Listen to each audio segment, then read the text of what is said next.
بسم الله الرحمن الرحيم. الحمد لله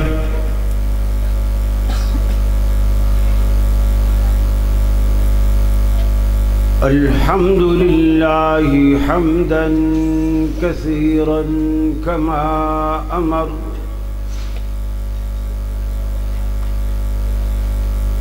ونشهد أن لا إله إلا الله وحده لا شريك له في الخلق والأمر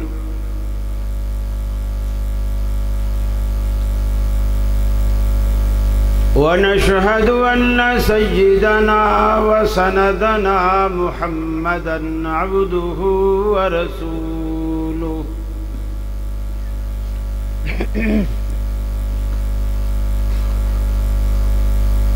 المبعوث إلى الأسود والأحمر لتتميم مكارم الأخلاق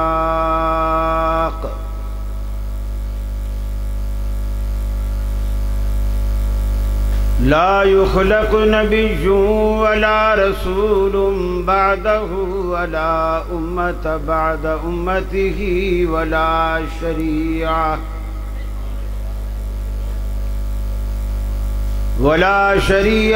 بعد شريعته ولا كتاب بعد كتابه وصلى الله تعالى عليه وعلى آله وأصحابه الذين هم خلاصة العرب الذين هم مفاتيح الرحمة ومصابيح الغرل. أعوذ بالله من الشيطان الرجيم. بسم الله الرحمن الرحيم.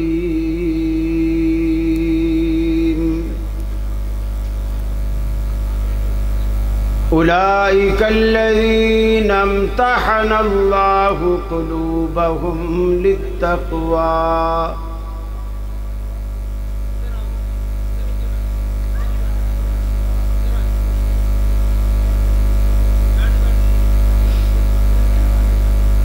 یہ مقصد ہے کہ دنیا سے جہالت دور ہو جائے،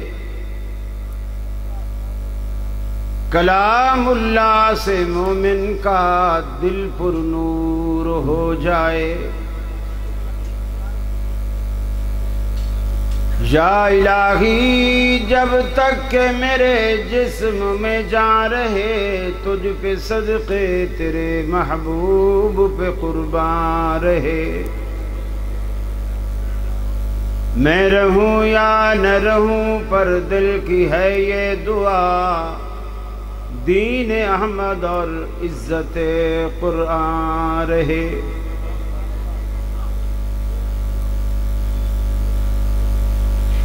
واجب الاحترام صدر مجلس محترم سید سبطین شاہ صاحب نقوی حفظہ اللہ، دیگر علماء، میری جماعت کے خطباء، طلباء، اساتذہ اور میرے اہل توحید بھائیوں، میری آپ کی اس سرگودا شہر میں سالانہ کانفرنس میں یہ پہلی حاضری ہے اور میرے لیے باعث سعادت اور باعث فخر ہے۔ تا حد نگاہ آپ کا یہ پروقار مجمع اس بات کی گواہی دیتا ہے کہ اہل حدیث نہ کم تھے اور نہ کم ہیں۔ جسے یقین نہیں آتا وہ آ کے دیکھ لیں۔ یہ آج اہل توحید کا اجتماع ہے الحمدللہ۔ مجھے اس سے یہ بھی اندازہ ہو رہا ہے کہ حضرت صفتین شاہ صاحب حافظہ اللہ کی محنتیں بھی نظر آ رہی ہیں اور آپ لوگوں کی دین سے وابستگی اور محبت بھی نظر آ رہی ہے۔ آج کا موضوع عظمت صحابہ ہے۔ ظاہر بات ہے ہم لوگوں نے نبی کریم صلی اللہ علیہ وسلم کا زمانہ نہیں پایا اور ان لوگوں نے نبی مکرم کا زمانہ پایا، اپنی آنکھوں سے رحمت عالم کی زیارت کی، اپنے کانوں سے آپ کی باتوں کو سنا، اور نہ صرف سنا بلکہ اپنی زندگیوں میں انہیں بسایا اور آگے اپنے بعد آنے والے لوگوں تک ان باتوں کو، ان افعال کو، ان سنن کو پہنچایا۔ صحابہ کی عظمت کے لیے اتنی بات بھی کافی ہے کہ انہوں نے رحمت عالم سے جو کچھ سنا منو عن آگے پہنچایا، اور دنیا میں امتحانات ہوتے ہیں، طلباء سبق یاد کرتے ہیں، ممتحن ایک پرچہ بناتا ہے، کمرے میں بٹھا دیا جاتا ہے، کاغذ قلم ہاتھ میں تھما دیا جاتا ہے، سوال نامہ ہاتھ میں پکڑا دیا جاتا ہے اور طلباء سے کہا جاتا ہے کہ ان سوالوں کے جواب لکھ دیجیے۔ بڑا آسان معاملہ ہے، لیکن صحابہ کرام سے جب اللہ نے امتحان لیا تو کاغذ اور قلم پکڑا کر کچھ سوال ہاتھ میں نہیں تھمائے، ایسا امتحان لیا دنیا جانتی ہے۔ سیدنا بلال رضی اللہ تعالی عنہ کو مکہ کے دہکتے انگاروں پر لٹایا جاتا اور کمر سے رسنے والے پانی سے وہ انگارے بجھ جایا کرتے تھے۔ فرمایا اولئک الذین امتحن اللہ قلوبہم للتقوی،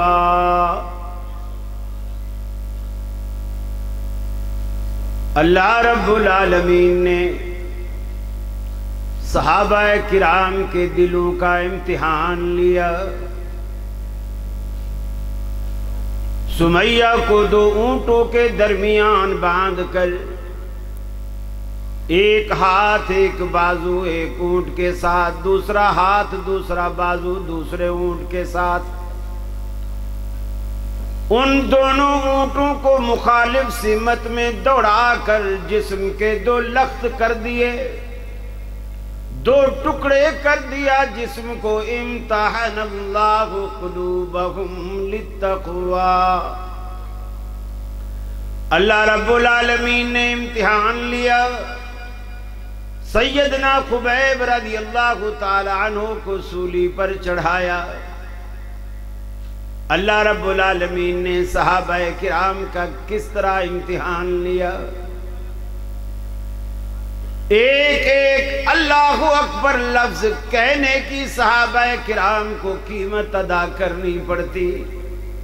ارے مجھے اور آپ کو تو پکی پکائی کھیر مل گئی، ہم نے اسلام کو کمایا نہیں، موروثی دین ہمیں مل گیا۔ نانا مسلمان تھا، دادا مسلمان تھا، ابا مسلمان تھا، ہم مسلمان کے گھر میں پیدا ہوئے لہذا ہم بھی مسلمان۔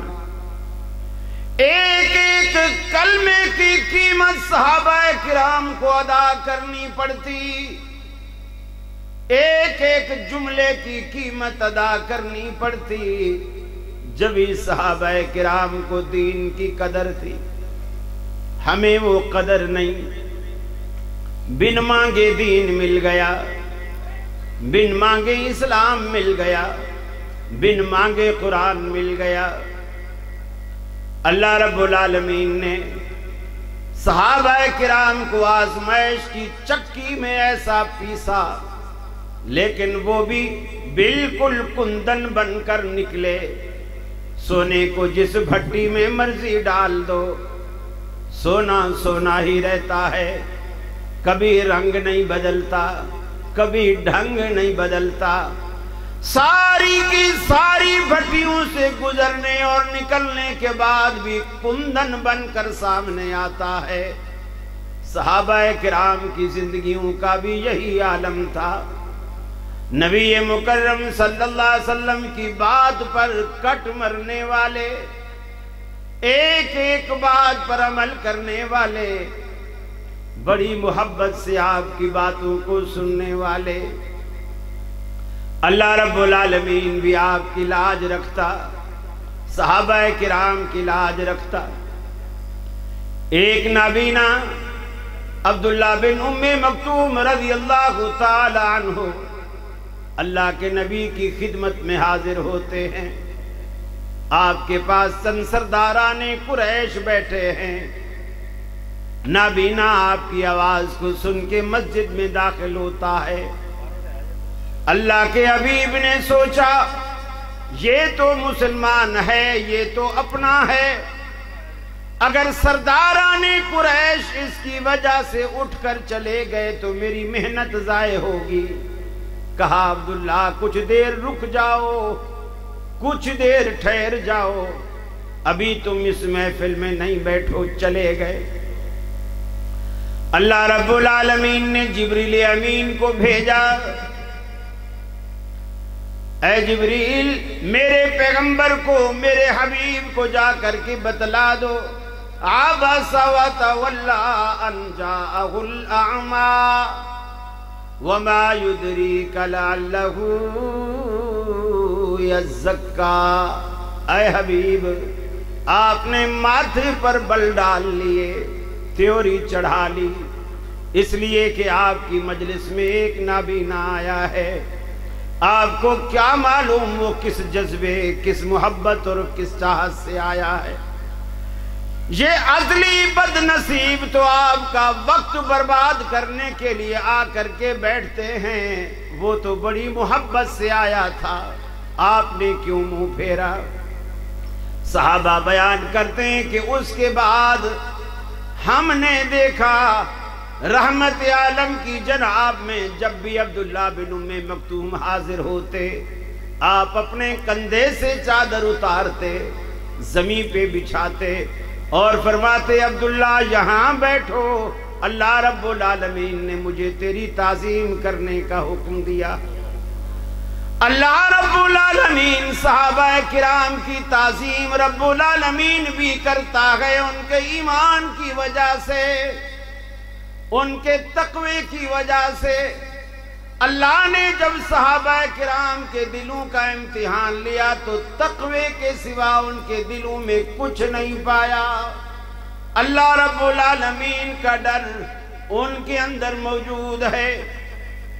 ہر ایک صحابی ایک سے بڑھ کر نیکیوں کے جذبے دلوں میں سجائے، گناہوں سے بچنے کی رغبت دلوں میں رکھے ہوئے کہ ہم گناہ نہیں کریں گے، نیکیاں نہیں چھوڑیں گے، یہ جذبات دل میں لیے ساری کی ساری زندگی رحمت عالم کی خدمت میں کھپا دی۔ اللہ رب العالمین کا قرآن کہتا ہے وَلَكِنَّ اللَّهَ حَبَّبَ إِلَيْكُمُ الْإِيمَانَ۔ صحابہ کرام کی جماعت وہ جماعت ہے ان کے دلوں میں اللہ رب العالمین نے ایمان کا بیج بویا، ایمان کا بوٹا اللہ رب العالمین نے خود لگایا۔ زَيَّنَهُ فِي قُلُوبِكُمْ، صحابہ کے دلوں میں اس بیج کو لگانے کے بعد اس کی آبیاری بھی اللہ خود کرتا رہا، اللہ رب العالمین اس کی آبیاری کرتا رہا تاکہ ایمان کا پودا پنپتا رہے۔ وَكَرَّهَ إِلَيْكُمُ الْكُفْرَ وَالْفُسُوقَ وَالْعِصْيَانَ۔ جس طرح ایک تجربہ کار کسان ایک بوٹا لگانے کے بعد گوڈیاں کر کر کے اس کے آس پاس اگنے والے خضرو پودے، خضرو جھاڑیاں نکال نکال کے پھینکتا ہے تاکہ زمین کی انرجی، زمین کی قوت اس پودے کے لیے برقرار رہے جو میں نے لگائی ہے۔ اللہ رب العالمین کہتا ہے میں نے جب صحابہ کے دل میں ایمان کا بیج لگا دیا، کرہا الیکم الکفر والفسوق والعصیان، پھر میں نے کفر جیسی بوٹی، نافرمانی جیسی بوٹی، ہر طرح کی بوٹیاں میں نے جڑ سے نکال کے پھینک دی۔ نہ صحابہ کے دل میں کبھی کفر کو پنپنے دیا، نہ کبھی نافرمانی کو پنپنے دیا، صرف ایمان کا بوٹا تناور ہو کے درخت بن گیا۔ صحابہ کرام کے دلوں میں اللہ رب العالمین نے یہ محبت ایمان کی ڈالی۔ ارے ساری کی ساری کائنات آج ایمان کی تلاش میں ماری ماری پھرتی ہے، لیکن صحابہ وہ جماعت تھی جن کو ایمان تلاش کیا کرتا تھا۔ ہر پوری کی پوری کائنات میں ہر چیز کا ایک الگ برتن ہوتا ہے۔ سرمے کو آپ پلیٹوں میں نہیں رکھتے ہیں، آپ سرمے دانی میں رکھتے ہیں۔ عطر کے لیے الگ سے عطر داں ہوتے ہیں، الگ سے شیشیاں ہوتی ہیں، ان کو آپ گلاس میں یا کٹورے میں نہیں رکھتے ہیں۔ ہر چیز کا ایک الگ برتن ہے، الگ چیز ہے۔ میٹھے کے لیے بھی آپ نے الگ برتن رکھے ہوتے ہیں، سلونے کے لیے بھی آپ نے الگ رکھے ہوتے ہیں۔ یہ ایک ہمارا سلیقہ ہے۔ تو اللہ رب العالمین نے جب ایمان کو رکھنے کی بات کی تو اللہ رب العالمین نے صحابہ کے دلوں کا انتخاب کیا، صحابہ کے دلوں کا انتخاب کیا ایمان کو رکھنے کے لیے۔ اللہ رب العالمین نے ایسا بوٹا لگایا، ایسا بوٹا لگایا، اور ظاہر بات ہے جب اللہ رب العالمین کسی بندے کو منتخب کرتا ہے تو اللہ کا انتخاب کبھی غلط نہیں ہو سکتا، ہمیشہ۔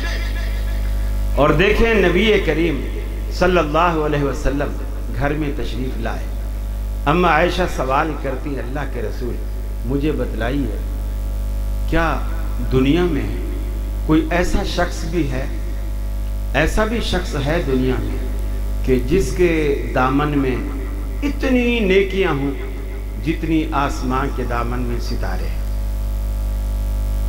جتنی آسمان کے دامن میں ستارے ہیں؟ کیا کوئی شخص ایسا ہے کہ جس کے دامن میں اتنی نیکیاں ہوں؟ آپ نے فرمایا ہاں ایسا بھی شخص ہے۔ حضرت عائشہ فرماتی ہیں جب آپ نے ہاں کہا تو میرے ذہن میں فوراً بات آئی کہ اب جب میں یہ پوچھوں گی وہ کون ہے تو آپ میرے ابا ابو بکر کا نام لیں گے، لیکن میں نے جب پوچھا کہ وہ کون ہے آپ نے فرمایا وہ عمر بن خطاب ہے، جس کے دامن میں اتنی نیکیاں ہیں جتنی آسمان کے دامن میں ستارے ہیں۔ فرماتی ہیں میں نے بڑے تعجب سے پوچھا این حسنات ابی بکر یا رسول اللہ، اللہ کے رسول میرے باپ ابو بکر کی نیکیاں کہاں ہیں؟ عمر کی اگر اتنی نیکیاں ہیں جتنی آسمان کے دامن میں ستارے ہیں تو اس کا مطلب ہے تو پھر میرے ابا کی نیکیاں تو رہی نا، چونکہ حضرت عائشہ کی نظر میں یہ سب سے بڑا پیمانہ تھا۔ جب اتنا بڑا پیمانہ حضرت عمر کا ہے تو پھر ابو بکر کی نیکیاں تو اس کے مقابلے میں کچھ بھی نہیں۔ حیران ہو کر پوچھا اللہ کے سچے رسول میرے باپ ابو بکر کی نیکیاں کہاں ہیں؟ آپ نے فرمایا عائشہ تو بھی کمال کرتی ہے، پوچھتی ہے ابو بکر کی نیکیوں کا اور پیمانہ بناتی ہے آسمان کے ستاروں کو۔ عمر کی ساری زندگی کی نیکیاں جو آسمان کے ستاروں کے برابر ہیں، وہ ساری زندگی کی نیکیاں ابو بکر کی ایک رات کا مقابلہ بھی نہیں کر سکتی، ابو بکر کی ایک رات کا مقابلہ بھی نہیں کر سکتی۔ نبی مکرم صلی اللہ علیہ وسلم نے ایک موقع پہ فرمایا، آپ نے فرمایا میں نے خواب میں دیکھا کچھ لوگوں نے یہاں تک کرتا پہنا ہوا ہے، کچھ لوگوں نے یہاں تک، کچھ لوگوں نے پنڈلی تک، اور عمر نے اتنا لمبا کرتا پہنا ہوا ہے کہ وہ پورا زمین تک لٹکا ہوا ہے۔ صحابہ نے عرض کی یا رسول اللہ صلی اللہ علیہ وسلم آپ اس کی کیا تعبیر فرماتے ہیں؟ آپ نے ارشاد فرمایا یہ عمر کا علم ہے جس نے سر سے لے کر پاؤں تک عمر کو پورے کا پورا ڈھانپ رکھا ہے۔ ازواج مطہرات کہتی ہیں کہ بسا اوقات ایسا بھی ہوتا قرآن اترتا ہمارے گھر میں تھا لیکن اترتا عمر کی مرضی کے مطابق تھا۔ عمر کسی چیز کو پسند کر لیتے، اللہ کے حبیب کو مشورہ دیتے، اللہ رب العالمین کو وہ مشورہ پسند آتا، اللہ رب العالمین جبریل کو بھیج کر انہیں قرآن کی زینت بنا دیتا اور اس احکام کو حضرت عمر کی مرضی اور رائے کے مطابق اتار دیتا۔ نبی مکرم صلی اللہ علیہ وسلم نے صحابہ کرام کے بارے میں یہ بھی فرمایا، اللہ اللہ فی صحابی، میرے صحابہ کے بارے میں اللہ سے ڈرو، ان کے بارے میں بدگمانی نہ کرو۔ ان کے کتنے لوگ ہیں دنیا میں جو صحابہ کرام کے بارے میں بدگمانی اور بدزبانی سے کام لیتے ہیں، بدزبانی کرتے ہیں ان کے بارے میں۔ یہ ابھی تھوڑا ہی عرصہ گزرا ہے، ایک مخصوص ایام ہیں، مخصوص دن ہیں، محرم کی پہلی سے لے کر 10 تک وہ تبرے صحابہ کرام پر کیے جاتے ہیں۔ اللہ کی پناہ، خدا ان لوگوں کو غارت کرے۔ اور میں تو کہتا ہوں اکثر ہمارے اہل حدیث علماء بڑی دھواں دھار تقریریں کر کے یہ کہہ رہے ہوتے ہیں یہ پیٹنا حرام ہے، اور یہ اللہ کے حبیب نے فرمایا ہے من لطم الخدود وشق الجیوب ودعا بدعوی الجاہلیہ، کہ جو شخص گریباں پھاڑے اور منہ پہ تھپڑ مارے اور جاہلوں کی طرح آوازیں نکالے وہ ہم میں سے نہیں ہے، لہٰذا یہ پیٹنا حرام ہے، سینہ کو بھی حرام ہے، یہ حرام، ٹھیک ہے حرام۔ اللہ کے رسول کا فرمان اپنی جگہ اٹل ہے، ہمیں اس سے کوئی اختلاف نہیں، آپ نے جو فرمایا بالکل سچ فرمایا۔ لیکن میں یہ کہتا ہوں آپ کیوں روکتے ہو؟ آپ کیوں روکتے ہو کہ نہ پیٹو؟ میں تو کہتا ہوں جس سینے میں صدیق و عمر کی محبت نہ ہو ان سینوں کو سدا پیٹتے ہی رہنا چاہیے، ساری زندگی پیٹنے دو ان کو، ان کی سزا یہی ہے اللہ رب العالمین نے دنیا میں رکھ دی ہے۔ یہ صدیق اکبر عمر فاروق رضی اللہ تعالی عنہ کے بغض کی وجہ سے، جو ان کا بغض ان کے دلوں میں ہے، ان سینوں کو یہ بغض جب تک نہ نکلے پیٹتے ہی رہنا چاہیے، بلکہ چھریوں کی دھار ختم ہو جائے تو تم دھار لگا کر دوسری چھری پکڑا دو کہ اس کو چھوڑو، اس سے پیٹو۔ اللہ رب العالمین نے ان کو یہ سزائیں دی۔ صحابہ کرام کا ایمان اتنا مثالی تھا کہ اللہ رب العالمین نے اس کو معیار